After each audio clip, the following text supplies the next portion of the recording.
അതപ്പടി ഇപ്പൊ വലിയ അടിയൊന്നും ഇല്ലേ?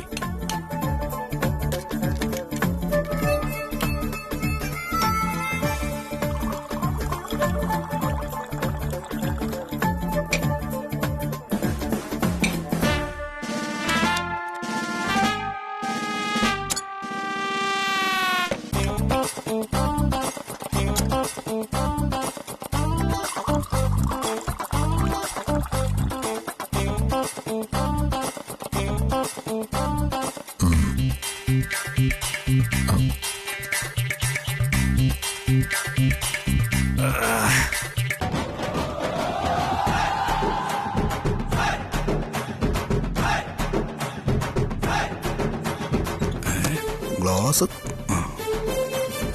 അച്ഛനത് അത്ര അടിച്ച് തീർത്താ?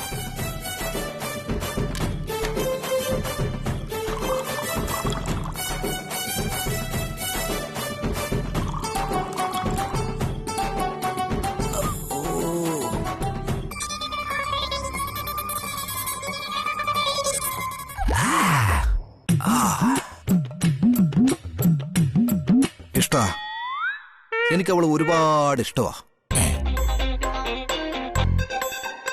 ഇത്തിരി അടിയും പിടിയൊക്കെ ഉണ്ടെങ്കിലും അവൾ എന്റെ ജീവനാ.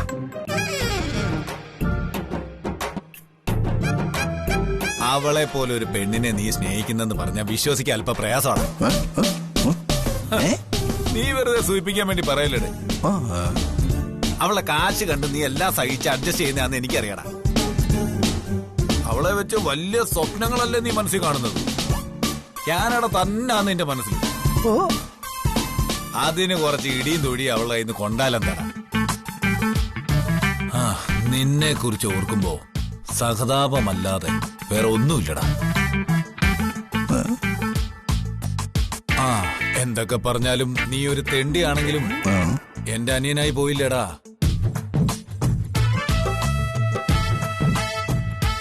അസൂയ, കട്ട അസൂയാടാ നിനക്ക്. എടാ തെണ്ടി പ്രതാപ, ദിവ്യയുടെ ജീവിതത്തിൽ അവൾ ഇടപെടാൻ തുടങ്ങിയപ്പോ നിനക്ക് പൊറുതി പൊട്ടി. അതല്ലടാ നിനക്ക് ഇത്ര കുശുമ്പ്.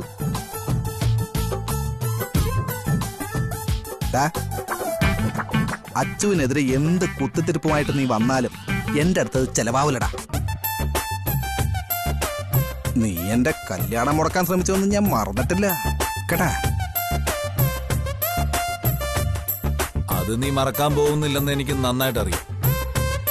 മറക്കരുതെന്ന് തന്നെയാണ് എന്റെ ആഗ്രഹം. ഓർക്കാനുള്ള അവസരമില്ലേ വരാൻ പോകുന്നത്.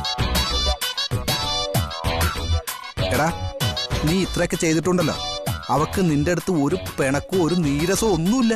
അതെങ്കിലും നീ ഒന്ന് മനസ്സിലാക്ക്. ഒരു ഏട്ടന്റെ സ്ഥാനത്ത് തന്നെയാ അവൾ നിന്നെ കാണുന്നത്, അറിയോ? പിന്നെ കയ്യിലിരിപ്പ് മോശമായ അവൾ ഇടപെടും. ആലോചിച്ച തെറ്റ് നമ്മുടെ ഭാഗത്താണെന്ന് മനസ്സിലാവുകയും ചെയ്യും. അപ്പോ നീ അവളെ കൈപ്പിടിയില്ല. ഒരു ദുരന്തമാണല്ലോടാ. കഷ്ടം തന്നെ, കഷ്ടം. എടാ, ഞാനും നീയും മുഖാമുഖം കണ്ട അടിയായിരുന്നില്ലേ? ഇപ്പൊ അങ്ങനെ വല്ലതും ഉണ്ടോ? പിന്നെ കരയാനല്ലാതെ നിന്റെ ഭാര്യയ്ക്ക് എന്തിന് കഴിയോടാ? എടാ, അച്ചു വന്നിട്ടല്ലടാ അടിമുടി മാറ്റം വന്നത്. അച്ഛൻ പോലും അവളെ ഇഷ്ടപ്പെടുന്നുണ്ടെങ്കിലേ അവളൊരു നല്ല പെണ്ണ് തന്നെയാടാ. നീ അവളെ വലിയ നന്മമരം തന്നെ അങ്ങാക്കിക്കും. അതിനുള്ള ശ്രമമാണല്ലോ നിന്റേത്. ഒടുവിലെ ആ നന്മമരം മറിഞ്ഞ് നിന്റെ തലേ വീഴുമ്പോഴേ നീ വിവരം അറിയും. പ്രതാപനാടാ പറയുന്നത്. നീ ഇനി കളി കാണാതിരിക്കുന്നേ. ഇനി നിന്റെ കൂടെ നിന്നാലേ ഞാൻ ആ പഴയ പ്രവീണാവും.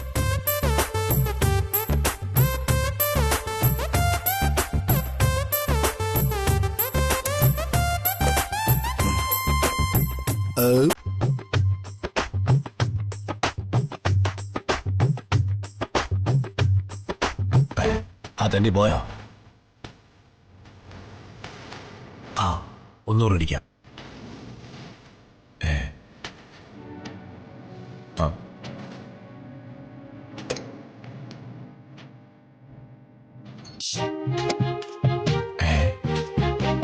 അളവ് കുറഞ്ഞ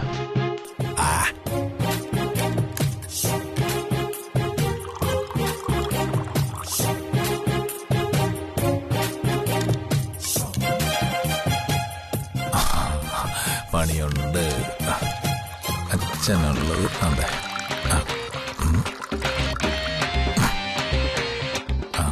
ഇനി അളവ് തെറ്റിയെന്ന് പറഞ്ഞിട്ടേ തന്തപ്പടിക്ക് സംശയം തോന്നണ്ട.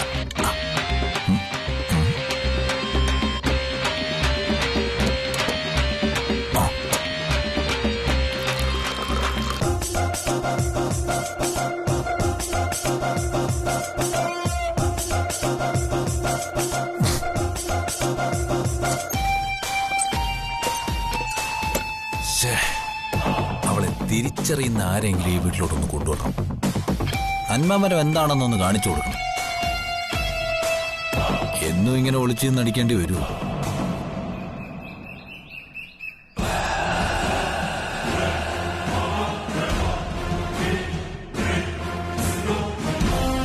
നിങ്ങൾ എന്തിനാ ഇങ്ങോട്ട് വന്നത്? ഞാൻ ഇങ്ങനെ വരാതിരിക്കും. നാടും വീടും ഉപേക്ഷിച്ച് ഇവിടെ വന്ന് കിടക്കുന്നത് സംഗീതയുടെ ഒരു വാക്ക് പ്രതീക്ഷിച്ചല്ലേ? ദിവസങ്ങൾ കടന്നു പോകുന്നതല്ലാതെ സംഗീത എന്നെ അവഗണിച്ച് കളയാനാ നോക്കുന്നത്. പിന്നെ ഇങ്ങോട്ട് വരികയല്ലാതെ വൈകാമയ്ക്ക് എന്തിനു കഴിയും? നിങ്ങൾ ചെയ്യുന്നത് അത് തന്നെയല്ലേ? എന്താ നിങ്ങൾക്ക് വേണ്ടതെന്ന് എന്നോട് പോലും പറയില്ല. നിങ്ങളുടെ പിന്നാലെ വന്നതല്ലേ ഞാൻ. എന്നിട്ട് നിങ്ങൾ ചെയ്ത എന്താ? ഞാൻ നിങ്ങളുടെ കൂടെ നിൽക്കുന്ന ഫോട്ടോ എടുത്ത് എന്റെ ഭർത്താവിന് സെൻഡ് ചെയ്തു. ആ ഒരു പ്രവൃത്തിയിലൂടെ നിങ്ങളുടെ റേഞ്ച് എനിക്ക് മനസ്സിലായി. മോൾ എന്താ പറയുന്നത്? ഞാൻ മോളുടെ ഭർത്താവിന് ഫോട്ടോ എടുത്ത് അയച്ചു കൊടുത്തു. ഡോക്ടർ വിപിന്റെ നമ്പർ പോലും എനിക്കറിയില്ല. ഭർത്താവിന്റെ ഫോൺ വാങ്ങി മോളൊന്ന് നോക്കിയിട്ട് എന്നെ കുറ്റപ്പെടുത്ത്. അമ്മ, അന്ന് അവിടെ വേറെയും വണ്ടികളുണ്ടായിരുന്നു. അതിൽ അനുമോളെ അറിയാവുന്ന ആരെങ്കിലും ആയിരിക്കും ഫോട്ടോ എടുത്തത്. നമ്മൾ അനുമോളുടെ മുന്നിൽ തന്നെ ഉണ്ടായിരുന്നതല്ലേ? പലരും നമ്മുടെ പിന്നിലുണ്ടെന്ന് മനസ്സിലായി. ഇനി സൂക്ഷിച്ചോളാം. സൂക്ഷിക്കേണ്ടത് ഞാനാണെന്ന് മനസ്സിലായി. അതവിടെ നിൽക്കട്ടെ. ഇനി നിങ്ങൾക്ക് ഈ വീട്ടിലേക്ക് പ്രവേശനം ഇല്ല. അവരെ കാണാനും നിങ്ങളെ ഞാൻ സമ്മതിക്കില്ല. ഇനിയുള്ള സംസാരമൊക്കെ നമ്മൾ തമ്മിൽ മതി.